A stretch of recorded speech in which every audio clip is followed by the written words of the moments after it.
हमारे साथ हैं आध्यात्म गुरु श्री श्री रविशंकर जी, जिन्होंने आर्ट ऑफ लिविंग को न केवल भारत में बल्कि विदेशों में भी इतना फैलाया कि लोग विदेशों से भी अब भारत की धरती पे आते हैं और विदेशों में भी आर्ट ऑफ लिविंग के कई केंद्र चल रहे हैं।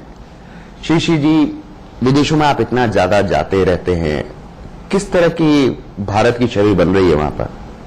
भारतीय अध्यात्म जो है ये बहुत लुभाता है लोगों को, मतलब वो प्रैक्टिकल मालूम पड़ता है, रोज की जो जिंदगी में जीवन में उपयोगी मालूम पड़ता है। ओवरऑल आप किस तरह की इमेज देखते हैं इंडिया की बाहर, क्योंकि जिस तरह से कई चीजें होती रहती हैं, अब जैसे जेएनयू इतना बड़ा मुद्दा हुआ है, हिंदुस्तान की जो गलत चीजों को बहुत ज्यादा पब्लिसिटी बाहर मिलती है। इससे क्या है, लोग भारत आने में उनको डर लगता, थोड़ा हिचकिचाते हैं भारत आने में, पर फिर भी अब भारत का इमेज पहले से काफी सुधरा है। जेएनयू का जो पूरा एपिसोड हुआ, इसके बारे में आपको क्या लगता है? मेरे हिसाब से देशद्रोह की बात जो भी करेगा, चाहे अपना या पराया, उसको तो सजा मिलना चाहिए।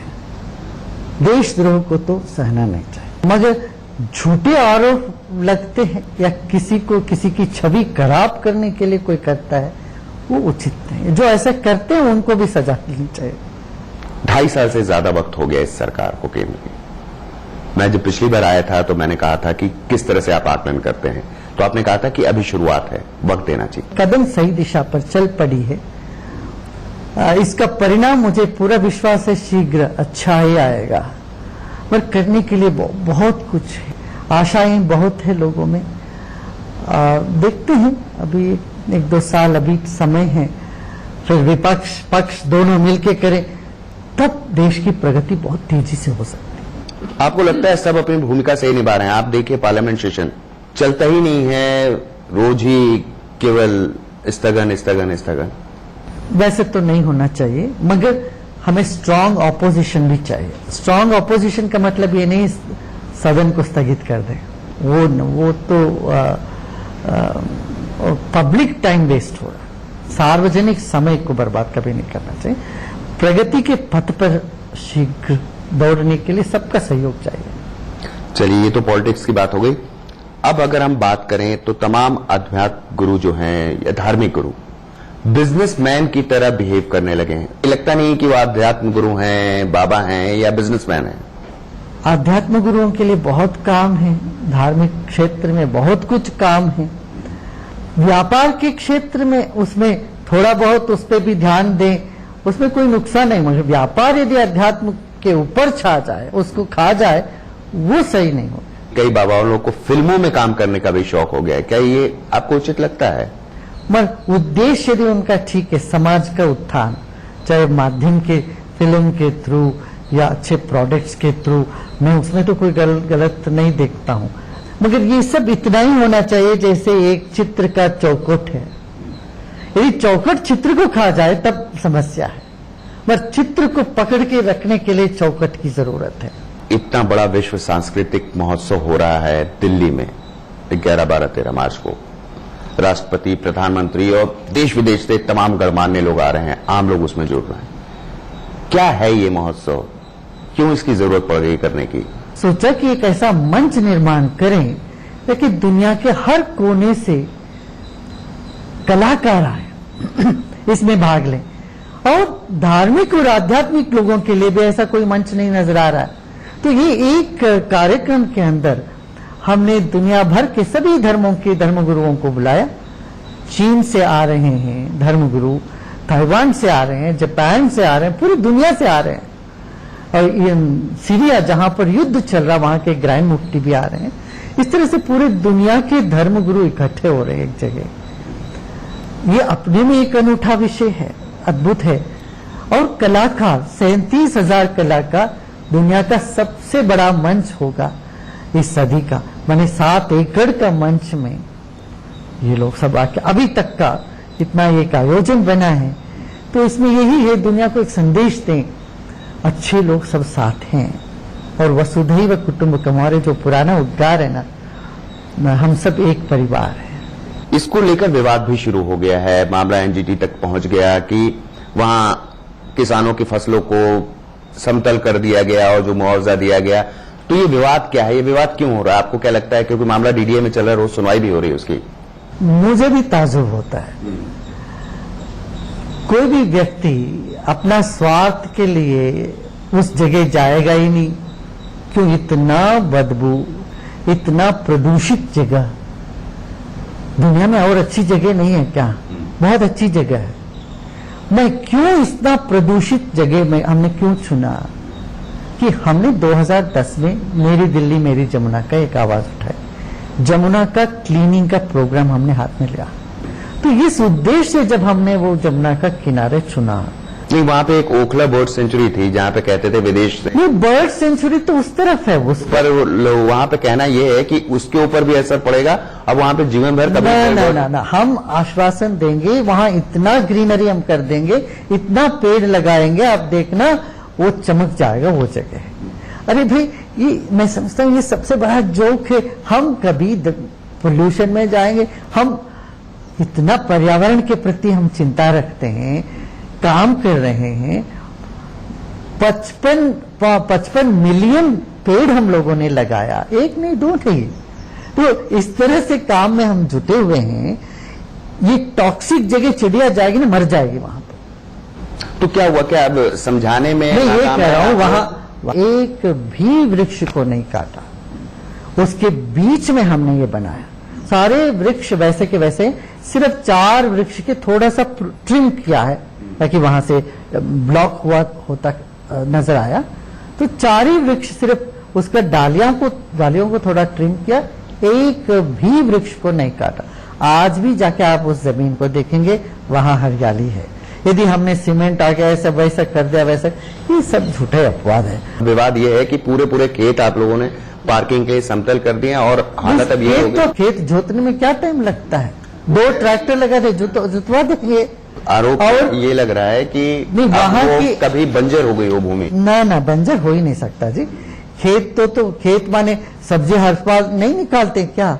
उनकी सब्जी तो हम लोग खरीद रहे हैं और उनको मुआवजा दे रहे हैं, उन सबकी सहमति से कर रहे हैं। सबके पास पैसे देके जो भी किसान वहां पर वो भी अवैध खेती कर रहे हैं वहां पर। एक्चुअली उस खेती में जो उपजे हुए चीजों को खाना नहीं चाहिए। कह रहे हैं कि किसान नाराज हैं, उनको मुआवजा प्रॉपर नहीं मिला। ना, वहां का लोकल किसान, कोई किसान ये बताए मेरा जमीन यहाँ है और जो हमको नहीं चाहिए वो जमीन हम क्यों ले, बताइए। और बहुत सी वहां जगह पड़ी हुई है, क्या बहुत सी जगह पर कुछ इस तरह से चाहते हैं कि हमारी जमीन भी ले लें। हाँ, लोग कह रहे हमारा भी चाहिए, हमको भी पैसे दे दे। तो क्या आपको लगता है गुरुदेव कि इसमें भी राजनीति होने लगी है वहां पर, इस मुद्दे पर भी? जो भी खिलाफ कर रहे हैं, देखिए कोई भी बड़ा काम करने जाते हैं तो ऐसे 2-4 उसका विरोध भी सामना करना पड़ता है। वो हम इस पे माइंड नहीं कर रहे हैं, हम उनको एजुकेट करेंगे फिर इग्नोर करेंगे यदि उनको अवगत नहीं है हमारे काम से। जब हम नदी का काम इतना कर रहे हैं देश भर में, क्या हम इतने पागल है कि जमुना जी को नुकसान पहुंचाएं? अरे भाई, ये पूरा आयोजन जमुना जी किनारे होने का यही है कारण कि जमुना जी फिर जिंदा हो जाए, वहां की टॉक्सिसिटी खत्म हो जाए और सरकार इसको ध्यान में ले। जब 16 फरवरी को वहां जो स्थिति थी, आज की स्थिति में इतना बड़ा फर्क आया है। वहां सांस ले सकते हैं आप। इतने लोग अगर आ रहे हैं, दिल्ली में ट्रैफिक का बड़ा बुरा हाल है पहले से ही, क्या स्थिति हो जाएगी उन 3 दिनों में का तो कार्यक्रम है, तो आप 5 दिन मान के चलिए, पूरे हजारों लाखों प्रधानमंत्री, राष्ट्रपति, तमाम वीआईपीज और विदेशी डिग्निटरीज आएंगे, तो पूरे एरिया में, मतलब एनसीआर को जोड़ता है, ट्रैफिक का बुरा हाल हो जाएगा। आम जनता को उससे बड़ी परेशानी होगी। मैं ये मानता हूं ट्रैफिक में आने वालों को भी परेशानी हो सकती है, जो आ रहे हैं जगह जगह से। मत देखिए, जब एक महत्वपूर्ण एक काम करने जाते हैं, छोटी मोटी परेशानी हमको झेलनी पड़े। अब इतने देश के लोग आएंगे, इतने कलाकार आ रहे हैं, एक साथ बैठ रहे हैं, मैंने इसका मतलब ऐसी कोई बड़ा कार्यक्रम दिल्ली में होना ही नहीं चाहिए। मतलब क्या है इनका? अरे ट्रैफिक के बारे में सोचते तो फिर दिवाली नहीं मनानी चाहिए क्या? दिवाली में कितनी ट्रैफिक होती है हमारे यहाँ, होली में नहीं होती है क्या? अरे इस ट्रैफिक से डरने वाले फिर दिवाली बंद करो, होली बंद करो, सब कुछ बंद कर दो भाई। शादियों के सीजन में दिल्ली में ट्रैफिक की कोई कमी होती है क्या? नहीं तो कैसे आपके वॉलंटियर्स उसमें लगे हुए थे कि पुलिस लगे हुए थे? सभी लोग लगे हुए हैं इस ट्रैफिक की मामला को ठीक करने के लिए। हम लोगों ने 3 पॉन्टून पुल्स लगाए जमुना जी के ऊपर, ताकि वहां से विवेक विहार से, मयूर विहार से आने वाले पैदल आ सके, मेट्रो में आने वाले मेट्रो से उससे आ सके। पुलिस की जरूरत भी नहीं पड़ी? जरूरत नहीं पड़ी। तो दिल्ली में भी कुछ ऐसा करेंगे गुरुदेव? हाँ, दिल्ली में भी पूरे वॉलंटियर लगे हुए हैं जी। हर मोहल्ले से वॉलंटियर लगे हुए हैं और दिल्ली के लोगों की चाह से दिल्ली चुना गया। इतना महत्वपूर्ण काम कोई करे, उनको तो रेड कारपेट वेलकम देना चाहिए लोगों को। और जो इस तरह से विरोध करते हैं, मैं समझता हूँ नासमझी है। तो आपने समझाने की कोशिश नहीं की जब इतना विरोध शुरू हो गया? ना, हम तो तुरंत करते हैं। हमारे पास ऐसे जैसे हमको आया, मैंने हमारा मंतव्य रखा, हमारे मनसा तो सामने रखा है। बेहतर ये होता कि ये सारा विवाद होता ही नहीं। अगर वो किसी पिछड़े इलाके को में भी करते तब भी कार्यक्रम उनका ऐसा ही होता। उनको डेवलप करके एक मिसाल पेश करनी थी कि वो स्थल जो है उन पिछड़े लोगों को दे के चले जाते फिर वो अपना कार्यक्रम करने के बाद।